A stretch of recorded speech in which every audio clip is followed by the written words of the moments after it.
Good morning mga nay. So andito ko ngayon sa aking taniman. Ayan. Ayan.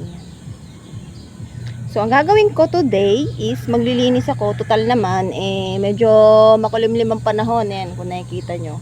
So lilinisan ko banda doon. Kasi hindi na ako magtanim banda dito. Baka maya maya putulin to. Puputulin yung puno na yan. Diyos mio. Ubus na talaga yung kapunuan dito sa amin. Yan, magtatanim pa rin naman ako banda rito. Pero siguro piling ano na lang. Pili na lang itatanim ko diyan, lilinisan ko rin 'yan. Pero dito ako maglilinis. Yan dyan. So kailangan na maglinis kasi namili na naman ako ng mga seeds. Yan, nag-order ako ng mga seeds, sinaantay ko lang siyang ma-deliver. At yan. Maaga pa naman, so mamaya pa yung pasok ko 1 at alas 8 pa lang, alas 8:11. So, maglilinis muna tayo dito para tayo makapagtanim. Hello, hi mga nay! Kahit na working nanay na tayo, hindi pa nga rin maiwasan yung pagiging plantita natin. Kaya naman, early in the morning, nanghiram na nga ako ng bota kila mama dahil medyo maputik nga ang kalupaan. Pero sooner, makakabili na nga ako ng sarili kong bota, pati ng gloves at iba pang mga gamit sa paghahalaman. Maganda rin kasi talaga kapag medyo kompleto yung mga gamit natin kasi at least kahit papano, hindi na tayo masyadong mahihirapan. Mas maganda pa rin kasi talaga kapag may tanim tayo sa likod ng bahay at sa tabi ng bakuran natin dahil kapag wala tayong pang-ulam o kaya naman sobra-sobra yung mga harvest natin, pwede tayo magbenta. At kung wala ka naman pang-ulam, pupunta ka nga lang dun sa taniman mo at pwede ka nang mamitas ng pang-ulam mo. Dahil sa mahal ng bilihin ngayon, magpagod ka na lang magtanim kaysa naman bibili ka pa tas wala ka naman pambili. Ayan, saklap. Ito nga pala yung day 1 ng aking paglilinis. Madalas na kasing umulan sa gabi, kaya naman maganda nang maglinis dito at malambot na yung lupa. Pero dahil medyo pagod tayo sa work, tutugtugan na lang muna natin yung ibang part ng video na to.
Nagulat pa ako. Kala ko ahas. Kala ko ahas. Kasi yung kulay niya. Kukak pala.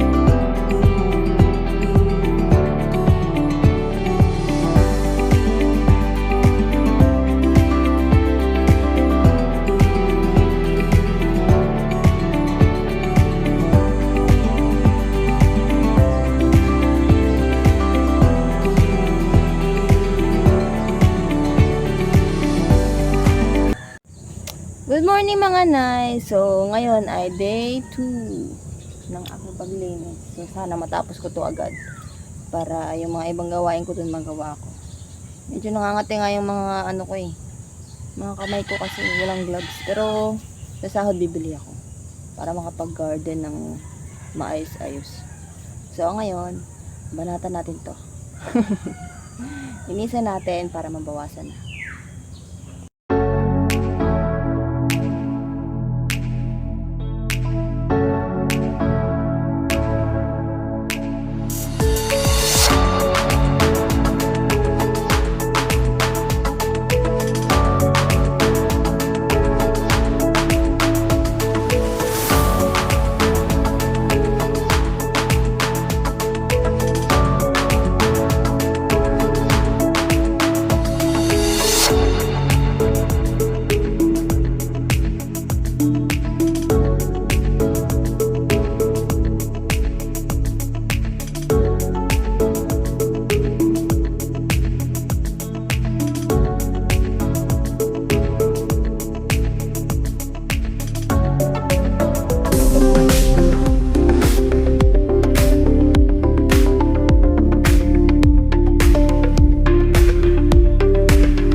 Ayan, ito na po yung natapos ko.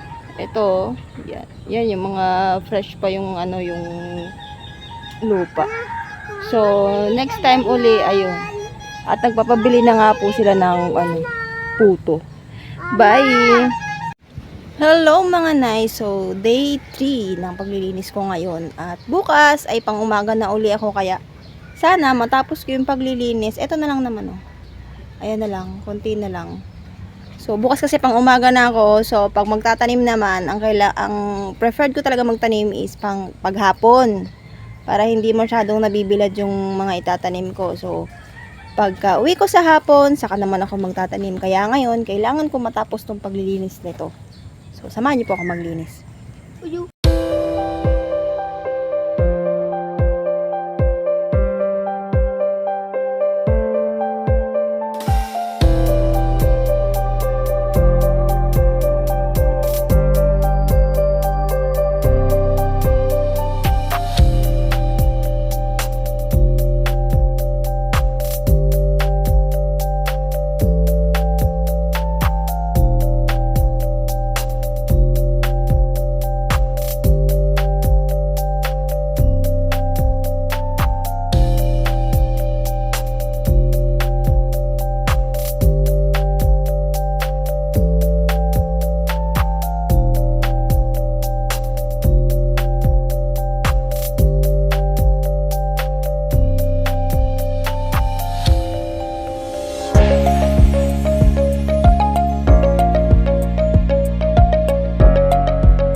It's 10:20 AM. So, hindi na kaya mga Nay.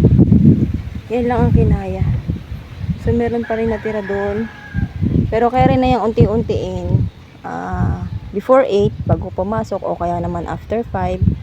Pagkatapos ng duty. So, ayan. Medyo malawak na rin naman yung nalinisan ko. Yan. O, diba? So, yun na lang dun. Yun na lang. Kunti na lang yun. Madali na lang yun. So, maglinis ako ng everyday 1 hour. So, yun. Matatapos na rin yan. So, yun lang po for this video. Thank you for watching.